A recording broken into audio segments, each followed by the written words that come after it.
The transport shuttle's engines hummed their final notes as the docking clamps locked into place. Amy Reeves pressed her palm against the small viewport, watching station harmony grow larger until it filled her entire field of vision. The facility stretched across space like a small moon, its surface covered in training facilities, barracks, and weapon ranges that could simulate any environment in the known galaxy. She had spent 3 weeks traveling from Earth to reach this place. 3 weeks reviewing combat manuals written by species who had been fighting wars when humans still lived in caves. 3 weeks preparing herself for what everyone back home said was impossible. The Galactic Defense Academy had never accepted a human before. Most species in the Coalition believed humanity was too young, too primitive, too aggressive to train alongside their elite warriors. Amy shouldered her pack and moved through the airlock. The station's artificial gravity felt slightly heavier than Earth standard, probably calibrated for the Horgath who made up most of the instructor cadre. She could handle it. She had carried heavier packs through worse conditions in the mountains back home. The arrival bay was massive and filled with recruits from across the galaxy. A group of tall, blue-skinned Valori moved past her with fluid grace, their movements so quick they seemed to blur at the edges. Near the far wall, 3 Synthians stood in perfect stillness, their bio-enhanced bodies gleaming under the harsh lights. A cluster of Primen huddled together, their large heads tilted as they communicated in rapid clicking sounds that her translator barely kept up with. Every species looked powerful in their own way. Every species had advantages that took humans generations to replicate with technology. And every single one of them stopped to stare at her as she walked past. Amy kept her face neutral and her stride steady. She had dealt with hostile stares before. Basic training on Earth had been no picnic either, even among her own kind. Being the only woman in her unit for the first 6 months had taught her that respect came from performance, not from fitting in. A Horgath warrior stepped into her path. He stood nearly 8 feet tall, his gray skin covered in the ritual scars of his people. His eyes were the color of storm clouds, and they looked down at her with something between curiosity and contempt. "You are the human," he said. His voice rumbled like distant thunder. "Lieutenant Amy Reeves, sir." She did not step back or look away. "I am Drax. I have been assigned to your training squad." He crossed his arms over his broad chest. "I want you to know that I objected to your placement. Humans have no business in this program. You will slow us down and cost us our ranking." 2 other recruits appeared beside him. One was a Valori female with silver markings along her arms, moving with that characteristic impossible speed. The other was a Primen male whose eyes held the calculating intelligence his species was famous for. "This is Nisala and Garen," Drax continued. "We have trained together for 2 cycles. We are considered the top squad in this class. Until you arrived." Amy met his gaze without flinching. "Then I guess we will see how good you really are." Nisala laughed, a sound like wind chimes. Confident for a species that just learned to leave their own solar system. "Do you even know how to use a plasma rifle?" "I can learn." "Learning takes time," Garen said, his voice precise and cold. "We do not have time to teach you basic skills that every other recruit here mastered years ago. Perhaps you should return to Earth and come back when your species has evolved past throwing rocks at each other." A 4th figure joined them, a Synthian female whose eyes glowed with internal light. "Commander Torvald has called assembly. We should move." "This is Cora," Drax said. "She is right. Come, human. Try to keep up." They moved through the station corridors at a pace clearly designed to test her. Drax's long legs ate up distance with each stride. Nisala seemed to glide across the floor. Even Garen, whose species was not known for physical prowess, moved with practiced efficiency. Amy matched them step for step. Her pack weighed 40 pounds, but she did not let it slow her down. The others glanced back occasionally, seeming surprised she had not fallen behind. The assembly hall was a massive amphitheater that could hold thousands. Recruits filed in from multiple entrances, filling the seats in groups organized by species and squad. Amy followed her team to a section marked for first-cycle combat specialists. The looks she received from other recruits ranged from confusion to open hostility. Commander Torvald entered from the main platform. He was a Horgath like Drax but older, his scars more numerous and deeper. His presence commanded immediate silence. "Recruits." His voice filled the space without amplification. "You have been selected from millions of applicants across the Coalition. You represent the finest warriors your species can produce. 30% of you will fail this program. Many will quit. Some will be injured badly enough to end your military careers. But those who succeed will become officers in the most elite fighting force the galaxy has ever known. He paced across the platform, his eyes sweeping across the assembled recruits. When his gaze passed over Amy, she thought she saw the faintest hint of interest. Your first evaluation begins in 1 hour. You will enter the combat simulation pods in your assigned squads. The scenario is designed for first-cycle recruits. It will test your basic combat skills, tactical thinking, and ability to work as a team. Your performance will determine your initial ranking. Murmurs rippled through the hall. First evaluations were usually scheduled for the end of the first week, giving recruits time to acclimate to the station and their squad mates. I have decided to accelerate your timeline. Torvald continued. The galaxy does not wait for you to feel comfortable. Your enemies will not give you time to prepare. You will learn to adapt or you will fail. Dismissed. The hall erupted into movement as squads headed toward the training facilities. Amy stood and adjusted her pack. Drax looked down at her. The simulations are combat scenarios pulled from real battles. They are designed to test recruits who have been training for this their entire lives. You are going to get us all killed in there. Maybe, Amy said. Or maybe I will surprise you. Humans do not surprise me, Drax said. You are soft, weak. Your species has no natural advantages. You cannot match my strength, Nisala's speed, Korra's enhancements, or Garen's intellect. What can you possibly offer? Amy smiled, but there was no humor in it. I guess you are about to find out. They walked toward the simulation pods, and Amy felt the weight of dozens of eyes on her back. Everyone expected her to fail. Everyone believed humans did not belong here. She had carried those expectations before in other places, facing other challenges. She would prove them wrong, just like she always did. The simulation pods rose before them like giant metal eggs, their surfaces gleaming with alien technology that could create any battlefield imaginable. Amy cracked her knuckles and stepped forward. Time to show them what a human could do. The simulation pod sealed shut with a hiss that reminded Amy of a coffin closing. Darkness surrounded her for 3 seconds before the world exploded into existence around her feet. Suddenly she stood on a street in an alien city, the air thick with smoke and the distant sound of weapons fire echoing between buildings that rose like twisted towers of glass and metal. Her squad materialized around her in flashes of light. Drax appeared first, his massive form already moving into a defensive stance. Nisala flickered into existence, moving at half speed, her eyes scanning for threats. Garen and Korra completed the team, both immediately checking their equipment. A holographic display appeared in front of Drax showing their mission parameters. His eyes moved across it quickly before he began issuing orders like he had done this 1,000 times before. Standard urban assault pattern. Nisala and Korra take point positions. Garen coordinates from center position. I will handle heavy combat. The human takes rear guard. Amy said nothing. Rear guard meant she would be out of the main action, kept away from anything important. It was exactly what she expected from him. She checked her weapon, a standard plasma rifle that felt lighter than the guns she trained with on Earth, and fell into position at the back of the formation. The squad moved forward through streets that looked like they had been designed by someone who had never seen Earth architecture. Buildings curved at impossible angles. Streets split and merged without pattern. Above them, alien advertisements flickered in languages her translator could not process. Their target was a communication hub 3 blocks north. Enemy automated defense drones would attempt to stop them. Simple enough on paper. Amy had run similar scenarios in training, though with less advanced technology. The first wave of drones came screaming around a corner, their weapons already firing. Nisala was a blur of motion, her enhanced reflexes allowing her to dodge incoming fire while returning shots with precision.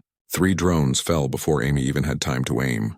Korra raised her hand and the Synthian's bio-enhancements let her interface directly with one drone's systems, turning it against its companions. Drax simply stood in the open and tanked incoming fire while his heavy weapon tore through enemy units like paper. Amy fired twice from her position, taking down a drone that had flanked wide. Nobody noticed. They were too busy being impressed with themselves. The second wave was larger, but the result was the same. Garen's tactical displays highlighted enemy positions before they could establish firing solutions. Nisala moved so fast she seemed to be in 3 places at once. Korra hijacked another drone. Drax waded through incoming fire without flinching. his species' natural armor plating absorbing what would have been lethal hits on any human. They reached the halfway point without a single injury. Drax looked back at Amy with something like vindication in his eyes. "See," his expression said, "we do not need you." Then everything changed. The third wave did not announce itself with weapons fire. Instead, the street ahead simply exploded upward as hidden charges detonated. The blast threw Nisala backwards into a wall. Korra's systems went haywire as electronic warfare flooded the area, severing her connection to enemy technology. Garen's tactical displays dissolved into static. Drax roared in confusion as enemy drones poured in from 3 directions at once, their firing patterns coordinated in ways the previous waves had not attempted. This was not a first-cycle scenario anymore. Someone had changed the rules. The squad's coordination fractured immediately. Drax charged forward on instinct, trying to break through the center position, but he was walking into a kill zone. Garen shouted warnings that nobody could hear over the sound of weapons fire. Nisala struggled to her feet, dazed from the impact. Korra stumbled blindly, her enhanced senses overloaded by the electronic warfare. Amy saw it all in the space between heartbeats. The heavy gun emplacement on the left flank that was chewing through their position. The collapsing building behind them that would cut off their retreat. The drone swarm forming up for a coordinated strike that would overwhelm even Drax's armor. She stopped thinking and let her training take over. The left flank emplacement was the primary threat. Amy put 3 shots into the support structure beneath it, not trying to destroy the weapon itself but the building holding it up. The structure groaned and collapsed, burying the emplacement under tons of rubble. She moved forward before the debris finished falling, her body flowing through the chaos like water finding a path downhill. A drone appeared in front of her, and she put a shot through its central processor without breaking stride. Another came from above, and she dove left, rolled, and came up firing. It exploded 6 feet over her head. The right flank was trying to establish a crossfire. Amy threw a concussion grenade she had taken from her belt, the explosion disrupting their formation long enough for her to close the distance. She cleared the position with 4 shots, each one finding critical components. Nisala had recovered enough to try her speed blitz technique on the central position, but the drones had adapted. They tracked her movement and laid down suppressing fire that forced her to retreat. She would have been hit a dozen times if Amy had not provided covering fire from an angle the drones had not expected. Korra was still blind from the electronic warfare. Amy grabbed her arm and pulled her to cover behind an overturned vehicle. "Stay here. I will clear a path." The Synthian started to protest, but Amy was already gone, moving toward the objective with methodical precision. Every shot served a purpose. Every movement positioned her for the next engagement. She used the terrain, the buildings, the debris, turning the chaotic battlefield into a 3-dimensional puzzle she solved one piece at a time.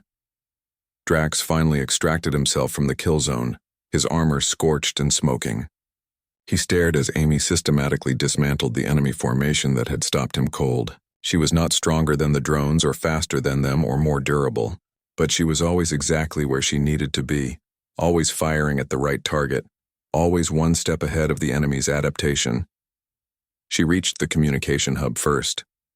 The final wave of drones converged on her position, and she held them off alone, her rifle barking in steady rhythm as targets fell. When Drax finally reached her, breathing hard and bleeding from a dozen minor wounds, he found Amy calmly defending the objective without a single hit on her. Garen arrived next, his tactical systems slowly coming back online. The data they showed made no sense. Amy had eliminated 43 targets in less than 4 minutes. Her accuracy rate was 96%. She had adapted to threats an average of 2 seconds before the tactical AI had predicted them. Nisala and Korra joined them at the objective, both staring at Amy like she was some kind of alien creature they could not identify. The human stood there, not even breathing hard, her weapon still tracking for threats that no longer existed. The simulation ended with a flash of white light. The alien city disappeared, and they stood once again in the empty pod. A holographic display materialized above them, showing their final score. Perfect. Not just passing. Not just good. Perfect. The pod's door opened and Commander Torvald stood outside, his arms crossed and his expression unreadable. He looked at each member of the squad in turn before his eyes settled on Amy. "Interesting," he said. That single word hung in the air like a challenge. Drax opened his mouth to speak, but Torvald held up one hand for silence. Debriefing room. Now. All of you. They filed out of the pod in silence. Other squads emerged from their own simulations, most looking exhausted and some being helped by medics. Nobody had a perfect score displayed above their pod. Nobody except Amy's squad. The walk to the debriefing room felt longer than the simulation. Amy could feel the eyes of every recruit on her, could hear the whispers starting to spread through the training facility. The human had done something impossible. The human had carried a squad of elite aliens through a scenario designed to break them. Inside the debriefing room, Torvald pulled up the replay footage and let it run without comment. They watched Amy's performance from multiple angles, every movement broken down and analyzed by the station's tactical computers. The numbers did not lie. She had been the most effective member of the squad by every measurable metric. When the replay finished, Drax was the first to speak. His voice was quiet, almost thoughtful. How? He asked. Your species just developed plasma weapons. You have no enhancements. You are physically weaker than every other recruit here. How did you do that? Amy met his eyes. I am a soldier. That is all I know how to be. Torvald leaned forward. No, there is more to it than training. I elevated the difficulty to 3rd cycle level specifically to see how you would respond. Every other 1st cycle squad that faced that scenario failed. Most took casualties. But you did not just survive. You dominated. He pulled up a star chart showing a blue-green planet rotating slowly. Tell them about your homeworld, Lieutenant Reeves. Amy looked at the rotating image of Earth and felt something tighten in her chest. She had not seen her homeworld in months, and even now, looking at a hologram, made her remember things she had tried to leave behind. The smell of pine trees after rain. The weight of snow on her shoulders during winter hunts. The sound of wolves howling in the distance while she sat by a fire. Earth is classified as a Class 9 Deathworld, Torvald said, his voice cutting through her memories. Does anyone here know what that means? Garen raised his head, his large eyes widening slightly. Class 9 is the highest danger rating for inhabited worlds. Planets in that category are considered unsuitable for colonization by all known species. Correct, Torvald said. Earth has extreme temperature variations that would kill most species. Its atmosphere has high oxygen content that causes rapid aging and increased fire risk. The gravity is above standard, putting constant stress on biological systems. Tectonic activity causes frequent natural disasters, and the native life forms. He pulled up images that made several of the aliens lean back in their seats. A great white shark breaching the water with jaws wide. A grizzly bear standing 12 feet tall on its hind legs. A saltwater crocodile lying in wait beneath murky water. A swarm of army ants devouring everything in their path. Earth's ecosystem is a constant war for survival, Torvald continued. Nearly every species on that planet has evolved to kill or avoid being killed. Humanity evolved in the middle of this war. They were neither the strongest nor the fastest nor the most venomous. But they survived anyway. Nisela stared at the images.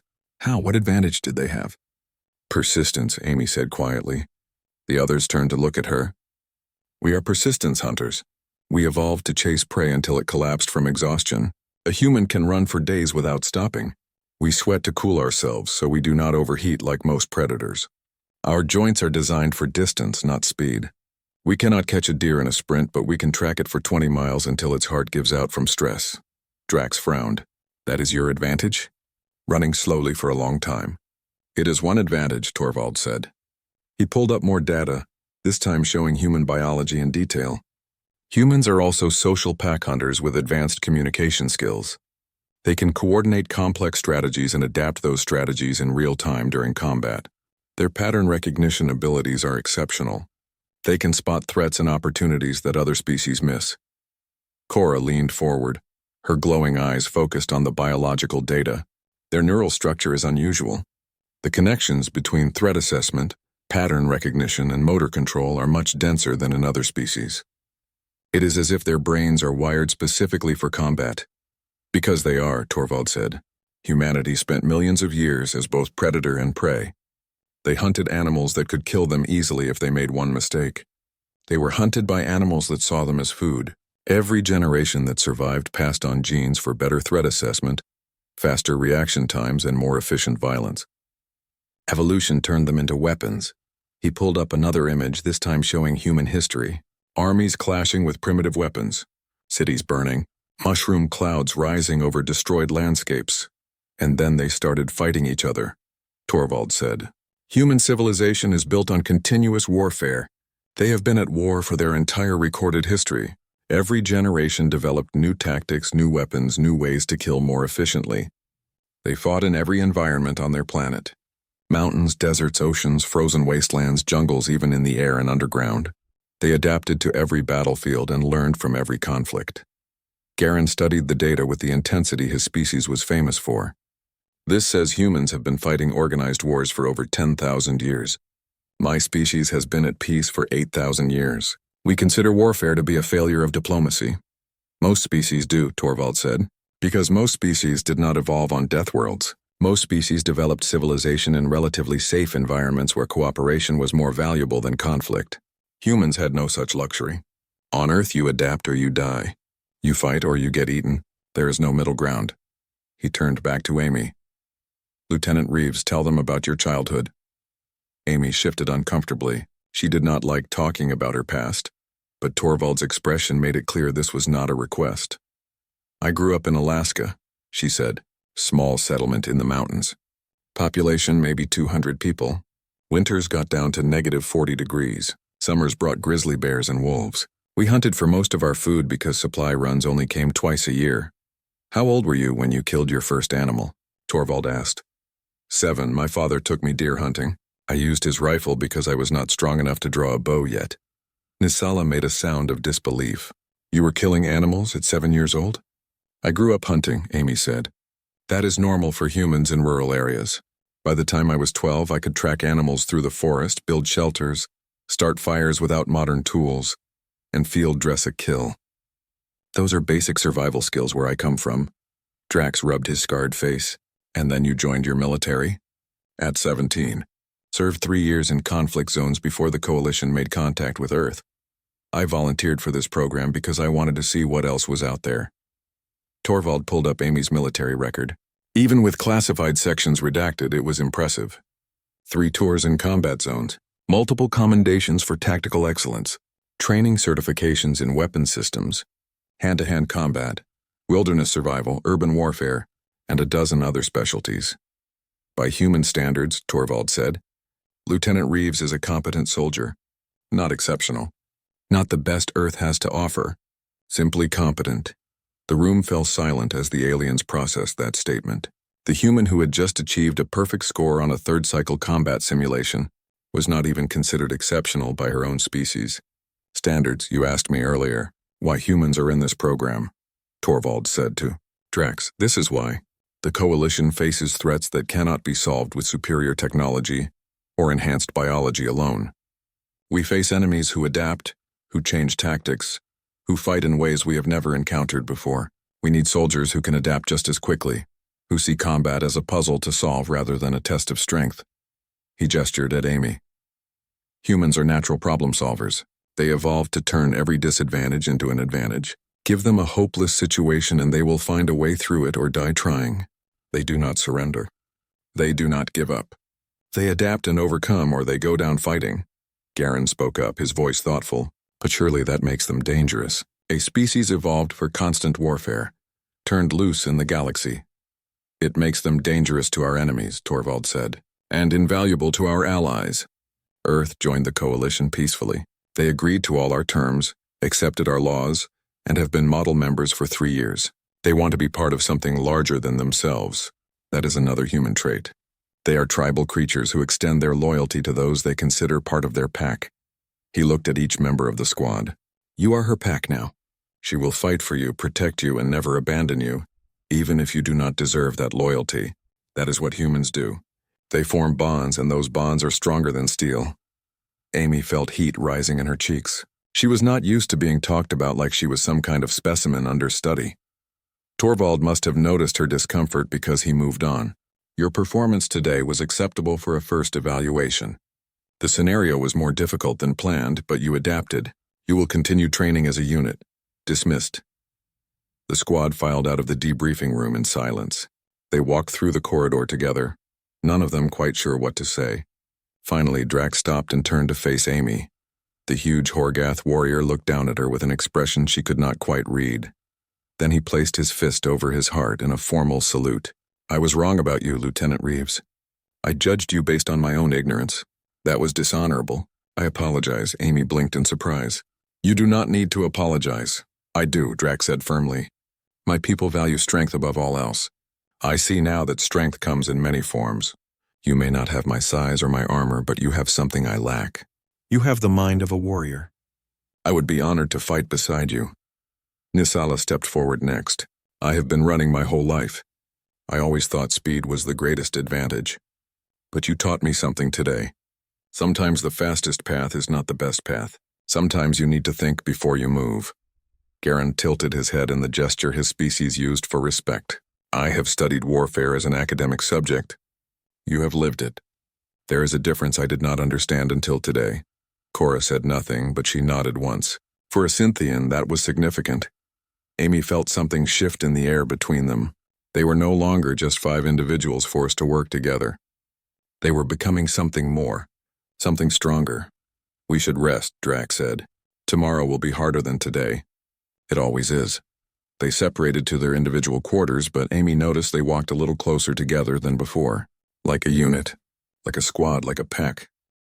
The zero-gravity chamber stretched 300 meters in every direction, a perfect sphere filled with floating obstacles and combat drones that attacked from impossible angles. Amy hung suspended in the center of the space, her body slowly rotating as she tracked targets with her eyes. No up or down existed here. Every direction was a potential threat. Beside her, Nisala struggled to control her momentum. The Valori's natural speed worked against her in zero gravity. Every movement sent her spinning wildly until she crashed into obstacles or missed targets completely. Her frustrated hisses echoed through the chamber. Stop fighting it, Amy said calmly. She pushed off a floating platform with just her fingertips, sending herself into a slow spin that aligned perfectly with an incoming drone. One shot and it exploded into fragments. Use momentum instead of speed. Small movements, big results.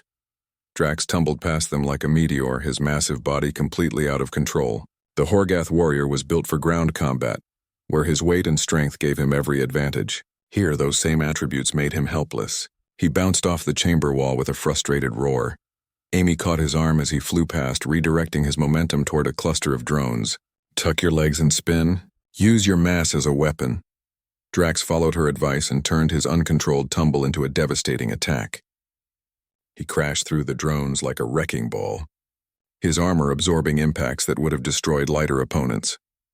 Garen watched from a relatively stable position near one wall, his large head tracking the action with analytical precision. You make it look effortless. How? Practice, Amy said. She pushed off another obstacle with her foot, the tiny adjustment sending her on a perfect intercept course with 3 drones. She eliminated all 3 before her momentum carried her to the next position. Also, humans are natural throwers. We evolved to calculate trajectories and predict motion. Zero gravity is just 3-dimensional math. Cora floated nearby, her Cynthian enhancements allowing her to interface with the chamber's systems. She could see the targeting solutions and movement predictions that the others could not access. Your brain calculates faster than my digital projections. That should not be possible. Millions of years throwing rocks at rabbits, Amy said with a shrug. Evolution is a good teacher. They spent 6 hours in that chamber. By the end, Nisala had learned to control her speed with tiny corrections. Drax could maneuver his bulk with surprising precision. Even Garen, whose species was not built for combat, could navigate the space without panicking. They worked together, covering each other's weaknesses and amplifying their strengths. The next day brought them to the Wilderness Survival Dome. The simulation created a hostile forest environment on a moon with hostile fauna and limited resources. The temperature dropped to freezing at night and climbed to dangerous levels during the day. Water was scarce. Food sources were either poisonous or defended by territorial predators. Drax looked at the dense forest and the rocky terrain with obvious confidence. My people train in similar environments. I will lead, Amy led him. For 3 hours, Drax led them through the forest using Horgath survival techniques. He found water using methods that worked on his homeworld. He selected plants for food based on indicators his species had learned over thousands of years. Then, Nisala collapsed from dehydration. The water source Drax had found was contaminated with bacteria harmless to Horgath. but deadly to Valori. The plants he had selected as safe contained compounds that Nisala's metabolism could not process. Amy took over without a word. She found clean water by watching where insects gathered and noting the color of certain mosses. She identified safe food sources by examining scat from local herbivores and testing small amounts on her own tongue before letting others eat. She built a shelter using local materials in a pattern that maximized warmth retention and camouflage. "How do you know these things?" Garen asked as he watched her weave branches into a waterproof roof. "These survival techniques are not in any coalition database. My ancestors figured them out 10,000 years ago," Amy said. "Before we had technology, we had knowledge passed down through generations. Where to find water, which plants are safe, how to read animal behavior, how to survive when everything is trying to kill you." She taught them to move through the forest quietly, stepping where roots provided solid footing instead of on loose soil. She showed them how to read tracks in the dirt, identifying predators by the depth and pattern of their footprints. She demonstrated how to start a fire using friction and dry tinder, a skill that seemed almost magical to species who had relied on technology for millennia. Cora struggled the most. Her Synthian enhancements required regular calibration, and the hostile environment played havoc with her systems. Amy stayed with her through the night, keeping the fire going and watching for predators while the others slept. "Why do you help me?" Cora asked quietly. "We are not friends. We barely know each other." Amy fed another branch into the fire. "You are part of my squad. That makes you my responsibility. But I have been cold to you. I did not defend you when the others mocked you." "Does not matter," Amy said. "You are with me now. That is all that counts." Cora fell silent, processing this logic that made no sense by Synthian standards but perfect sense by human ones. Pack loyalty, tribe mentality. Concepts her species had evolved past, but humans still carried in their genes. The following week brought combat drills, tactical exercises, and endurance tests. Each day revealed new aspects of human capability that the aliens had never considered. During a long-distance patrol exercise, Nisala sprinted ahead using her natural speed to scout the route. She returned after the first hour looking smug. "I have mapped the entire course. We can complete it in record time." "No," Amy said. She maintained the same steady pace she had held since the start. "We finish together or not at all. But I can move faster than this. Why should I slow down?" "Because in a real mission, leaving your squad behind means leaving them vulnerable. Speed is not worth anything if your team is not there when you need them." Nisala looked offended but fell back into formation. After 3 hours, her speed had faded, but Amy's pace remained constant. After 6 hours, Nisala struggled to keep up while Amy showed no signs of fatigue. After 12 hours, the Valori limped along behind the human, her legendary speed reduced to a painful walk. "How are you still moving?" Nisala gasped. "I can do this for days," Amy said. "Humans do not tire like other species. We just keep going until the job is done or we die trying." They completed the patrol in 18 hours. Nisala collapsed at the finish line. Amy stood over her, barely breathing hard, and offered her hand. "You are fast," Amy said. "But I am inevitable." Nisala took the offered hand and let Amy pull her up. "Teach me to be inevitable." During hand-to-hand combat training, Drax dominated every opponent with his superior size and strength. He threw Garen across the mat without effort. He overpowered Cora's enhancements through sheer force. Even Nisala's speed could not overcome his reach and armor. Then he faced Amy. She did not try to match his strength or outfight him directly. Instead, she used his momentum against him, turning his charges into falls and his strikes into opportunities. She targeted joints and weak points with surgical precision. She moved like water, flowing around his attacks and finding gaps in his defense. After their third bout ended with Drax on his back staring at the ceiling, he sat up slowly. "You fight like you have no honor. You use tricks instead of strength." "I use what works," Amy said, offering him a hand up. "My strength cannot match yours, so I use leverage, momentum, and timing. Fighting fair is for people who can afford to lose." Drax took her hand but did not let go immediately. "On my world, we fight with honor. Strength against strength. That is the warrior's way. On my world, we fight to survive. The warrior's way is the way that keeps you alive." Amy met his eyes. "Honor does not mean anything if you are dead." Drax thought about this for a long moment. Then he nodded slowly. "Teach me your way." Garen approached Amy after a tactical planning session where she had identified flaws in his strategy that his own analysis had missed. I do not understand how you think. Your approach to problems is not logical. You make intuitive leaps that should not work but somehow do. Human brains are pattern recognition machines, Amy explained. We see connections that are not obvious. We make guesses based on incomplete information. Sometimes we are wrong. But when we are right, we solve problems that pure logic cannot touch. That sounds dangerous. What if your intuition leads you astray? Then we adapt and try something else. Humans are comfortable with uncertainty. We make our best guess, commit to it fully, and adjust if it does not work. We do not wait for perfect information because perfect information never comes. Garen tilted his head in thought. My species analyzes every possibility before taking action. We consider it reckless to act without certainty. How often do you have certainty in combat? Garen paused. Never. Exactly.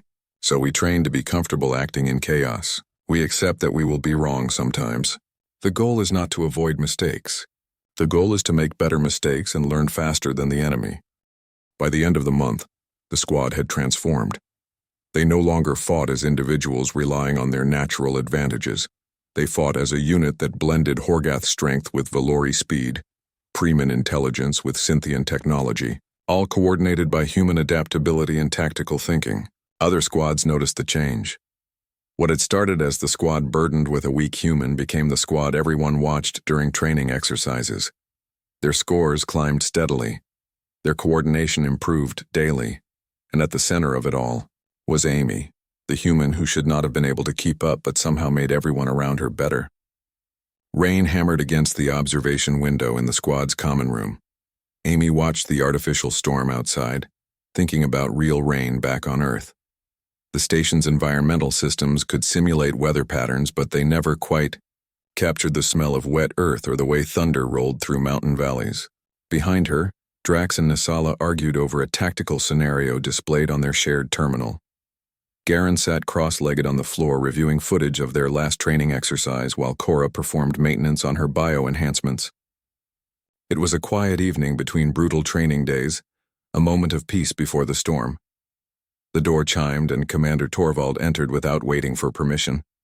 His presence filled the small room immediately. The arguments stopped. Everyone came to attention. At ease, Torvald said. He looked at each of them in turn, his scarred face unreadable. In 2 days, you face the Crucible. I am here to explain what that means. Amy had heard rumors about the Crucible. Every cadet had. It was the final evaluation that separated those who would become officers from those who would not. The failure rate was 60%. Some cadets quit rather than face it. Others were carried out on stretchers. Torvald pulled up a holographic display showing a massive combat arena. The Crucible is a live-fire exercise against automated combat units using weapons set to non-lethal modes. The pain is real. The injuries are real. The failure is real. You will be tested on everything you have learned and everything you are capable of becoming. He manipulated the display, showing different sections of the arena. 5-person squads are dropped into random starting positions. Enemy units hunt you using advanced tactical algorithms. Environmental hazards change without warning. Supply caches must be secured while under fire. And every 20 minutes, the difficulty increases. Drax leaned forward. How long does it last? Until you complete the primary objective or until you are eliminated. Average completion time is 4 hours. The record is 90 minutes. Most squads that fail do so within the first hour. Nisala's tail twitched nervously. What is the primary objective? You will find out when you enter the arena. Part of the test is adapting to unknown mission parameters while under extreme pressure. Torvald paused. I will tell you this. The Crucible is designed to break squad cohesion. It will target your weaknesses and exploit every crack in your teamwork. Units that enter as individuals will fail. Units that function as a single organism have a chance. Cora spoke up, her voice quiet. What happens if we fail? You return to your species as a cadet who could not complete the program. No shame in that. Many great warriors never made it through the academy. But you will not become coalition officers. You will not lead troops in combat. You will not defend the species who depend on us." The weight of his words settled over the room like a heavy blanket. Everything they had worked for came down to one test. 4 months of training, countless hours of drills and exercises and simulations, all focused on 2 days in the Crucible. Torvald turned to leave, then stopped at the door. "One more thing. I have been training cadets for 20 years. I have seen thousands of recruits come through this program. Your squad is different. You have the potential to be something special. Do not waste it." He left them sitting in silence. The rain continued outside, each drop hitting the window like a tiny drum. Finally, Drax stood and walked to the window where Amy still watched the storm. The huge Horgath warrior looked down at her with an expression that might have been concern. "Are you afraid?" he asked. Amy considered the question. "Yes. Fear keeps you alive if you use it right. My people believe fear is weakness. Warriors should face battle with confidence, not doubt. My people believe fear is information. It tells you when danger is real and helps you focus on survival." Amy turned to face him. "Confidence without fear gets you killed. Fear without confidence paralyzes you. The trick is balancing both." Nisala joined them at the window. "I have been afraid since the day we met you." Amy raised an eyebrow. "Afraid of me? Afraid of what you represent? Your species is young, but you fight like you have been doing it forever. You have no natural advantages, but you win anyway. You should not be able to keep up with us, but you do. It makes me question everything I thought I knew about strength." "I do not want you to be afraid of me," Amy said. "I want you to trust me." "I do trust you," Nisala said. "That is what frightens me. I trust a human more than I trust my own species. What does that say about me?" Garen approached, carrying data tablets for everyone. "I have analyzed our performance over the past 4 months. We have improved in every measurable category. Our combat efficiency is in the top 3% of all Academy squads. Our tactical scores exceed most second-year teams. Our coordination rating is higher than units that have trained together for years." He handed Amy her tablet. "But the data also shows something else. Every improvement correlates directly with following your tactical suggestions or adopting your training methods. You have changed how we think about combat." Amy looked at the numbers on her tablet. She had never been good with statistics and reports. She preferred simple truths that she could see and touch. "I did not change anything. I just showed you different ways to approach problems." "No," Cora said. She had finished her maintenance and now stood with the group. "You taught us to think like humans, to be comfortable with chaos, to adapt instead of following rigid plans, to trust instinct when logic fails. These are not things my species understands naturally." Drax placed a heavy hand on Amy's shoulder. "You have made us better warriors. But more than that, you have made us a better squad. We do not fight as 4 different species anymore. We fight as one unit." Amy felt uncomfortable with the praise. She was just doing her job, using skills she had learned through necessity and survival. But looking at her squad, she saw something that had not been there 4 months ago. They stood together now, not as strangers forced to cooperate, but as something more permanent, something stronger. "The Crucible will test everything we have learned," Amy said. "It will hurt. Some of us might not make it through. But I need you to know something. If I had to choose any squad in this entire academy to face impossible odds with, I would choose you. Every time." Nisala's tail curled in pleasure. "Even though we mocked you when you arrived? Even though we treated you like you did not belong? Especially because of that. You learned to change your minds when evidence proved you wrong. That takes strength most people do not have." Amy looked at each of them. "We all came here as individuals. We are leaving as something more. Whatever happens in the Crucible, we face it together." Drax removed his hand from Amy's shoulder and placed his fist over his heart. "Together." Nisala copied the gesture. "Together." Garen and Cora followed. "Together." They spent the next 2 days preparing, not with more combat drills or simulations, but with planning and coordination. They studied each other's strengths and weaknesses until they could predict reactions without speaking. They developed hand signals for communication when audio would not work. They practiced formations that covered every angle of approach. Most importantly, they talked about fear and failure and what they would do when things went wrong. Not if things went wrong, but when.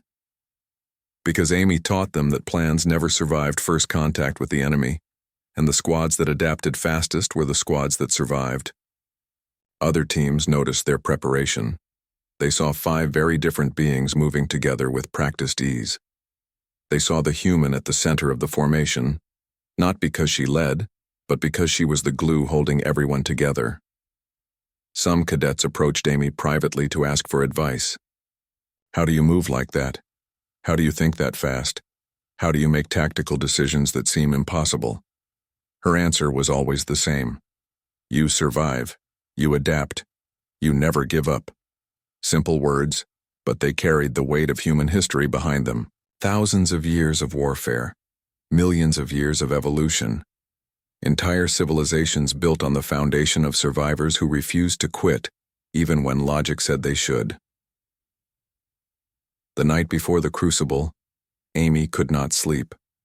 She found Drax standing, alone in the training facility, practicing forms his people had used for generations. The big warrior moved with surprising grace, each strike and block flowing into the next. Cannot sleep either? Amy asked. Drax finished his form before answering. I keep thinking about what the commander said, that the crucible breaks squad cohesion. I worry that when things go wrong, we will fall apart like every other team. We will not fall apart. How can you be sure? Amy thought about her time in Earth's military. The firefights that went wrong. The missions that collapsed into chaos.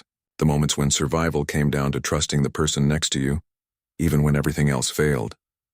Because I have seen what happens when a squad becomes a family, when people stop fighting for themselves and start fighting for each other. That bond does not break under pressure. It gets stronger. Drax looked down at her. You consider us family? I consider you my squad. For a human, that is the same thing. The Horgath warrior was silent for a long moment. Then he nodded slowly. My people have a saying. Scars shared in battle bind deeper than blood. We have trained together, bled together in simulations, and learned from each other's mistakes. By my culture's standards, we are already family. They stood together in the empty training facility, a human and a Horgath warrior from opposite sides of the galaxy, connected by something stronger than biology or culture, connected by choice and shared struggle and the bonds forged through adversity. Tomorrow they would face the crucible. Tomorrow they would be tested beyond anything they had experienced.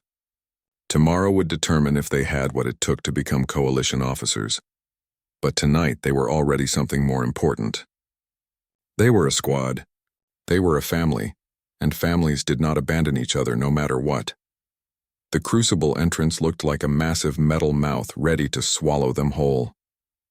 Amy stood with her squad at the threshold, feeling the weight of hundreds of eyes on their backs. Every cadet in the academy had gathered to watch them enter. Some faces showed respect. Others showed anticipation of failure. Most showed the same nervousness that Amy felt churning in her stomach. Commander Torvald stood beside the entrance, his arms crossed and his expression carved from stone. He had given them no final advice, no last-minute encouragement. The time for words had passed. Now came action. Squad 7, Torvald said.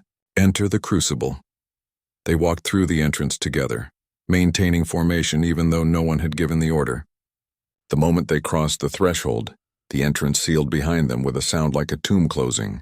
Darkness surrounded them for 3 heartbeats before lights flickered on, revealing a massive arena that stretched in every direction.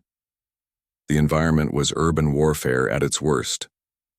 Collapsed buildings created maze-like passages, fires burned in random locations, filling the air with smoke that cut visibility to a few dozen meters. Water from broken pipes flooded entire sections, making footing treacherous. And somewhere in this chaos, enemy units hunted them. A holographic display appeared in front of them showing their mission parameters. Secure 3 supply caches scattered across the arena. Defend each cache for 5 minutes while under attack. Complete the mission within 4 hours or face automatic failure. 3 caches means we split up or move as a unit, Garen said, already analyzing tactical options. We stay together, Amy said firmly. Splitting up is what they expect. It makes us vulnerable. Drax nodded agreement. The human is right. We are strongest as a unit. They moved into the arena with Amy on point, her rifle tracking for threats while her eyes scanned for ambush positions. The burning buildings created thermal distortions that played havoc with their sensors. The smoke limited sight lines. Every corner could hide an enemy. Every shadow might be a trap. The first enemy contact came from above. Combat drones dropped from hidden positions in the building facades, their weapons firing before they fully deployed. Nisala's enhanced reflexes allowed her to dodge the initial burst, while Korra's systems identified the drone's control frequencies. Drax provided covering fire while Garen coordinated their response. Amy threw a concussion grenade that disrupted the drone formation, then followed up with precise shots that eliminated 3 units in quick succession. The squad moved through the kill zone without stopping, their coordination so smooth it looked choreographed. They found the first supply cache in a partially collapsed warehouse. The moment they approached, automated turrets deployed from the walls and ceiling. Heavy weapons fire filled the space with deadly energy bolts that would cause real pain even in non-lethal mode. Korra, can you hack those turrets? Amy asked. Negative.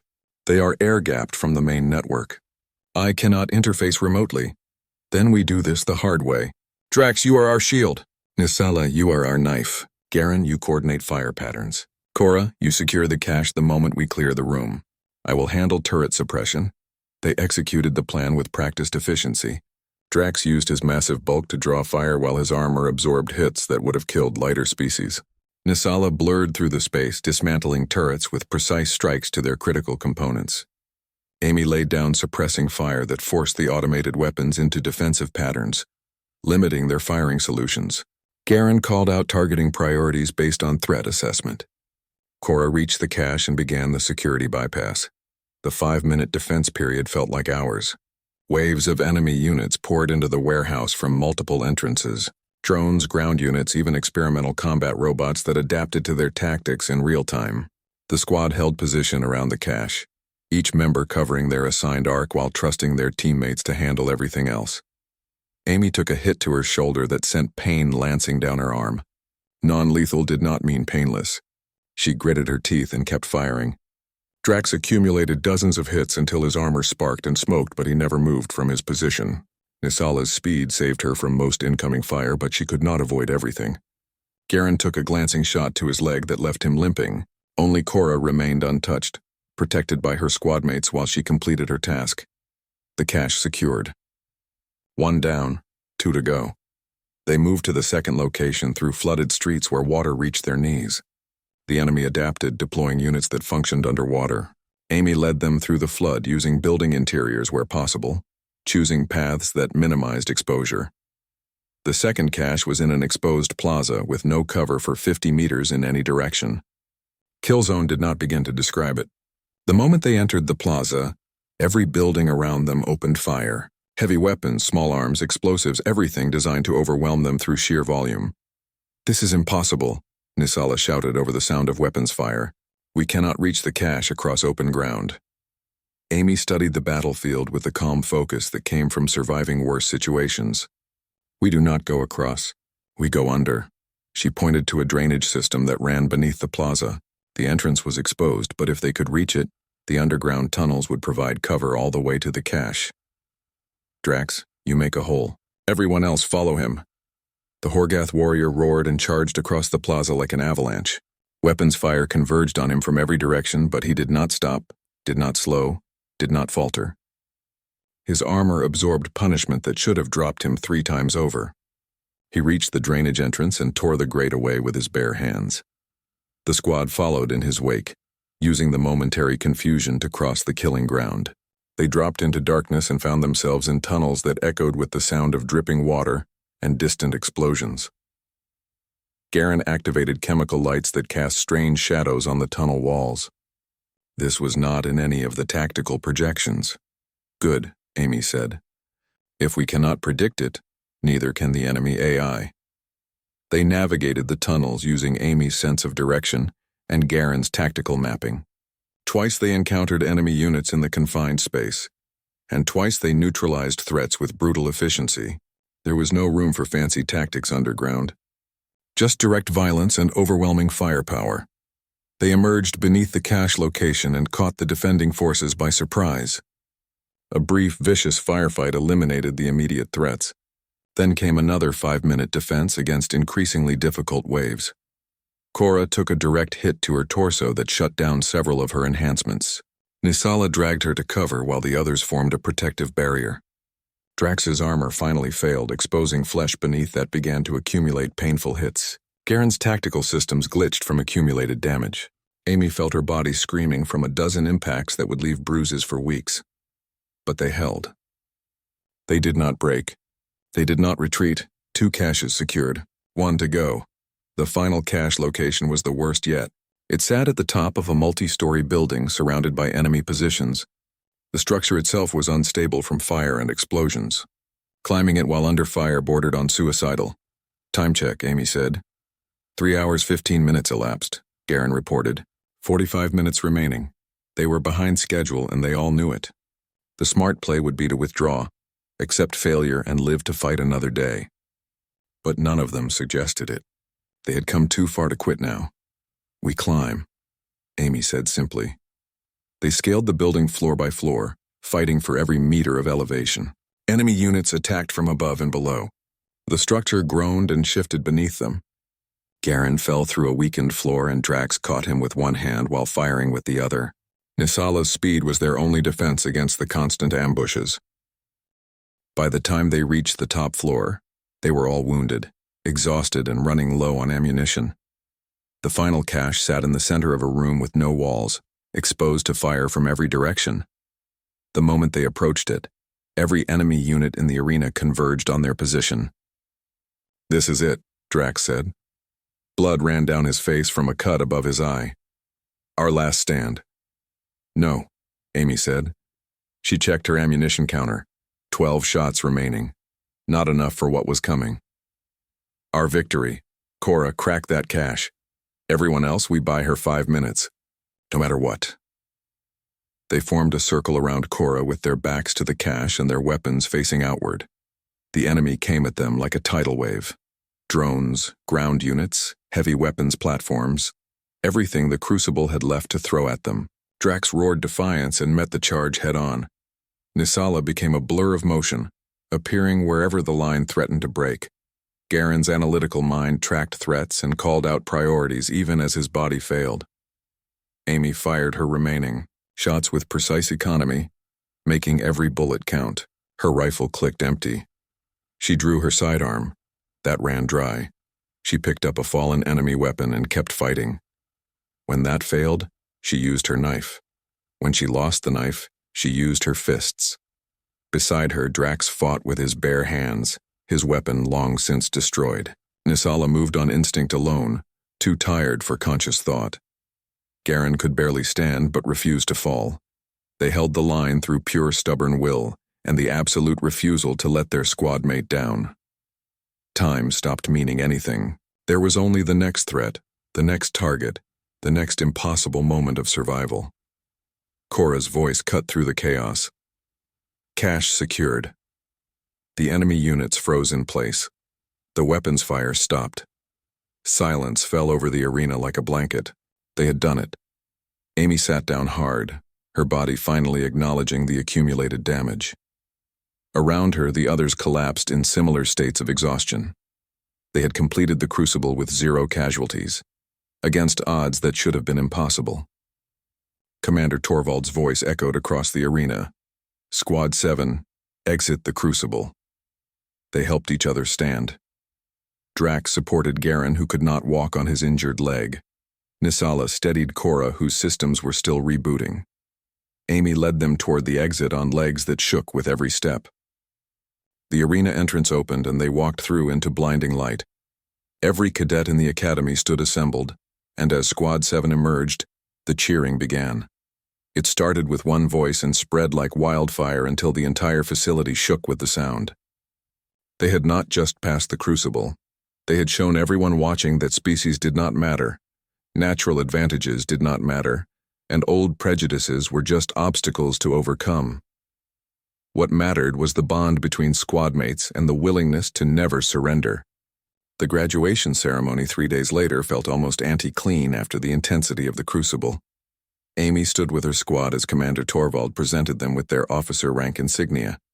Drax received his with traditional Horgath stoicism. Nisala's tail curled in obvious pleasure.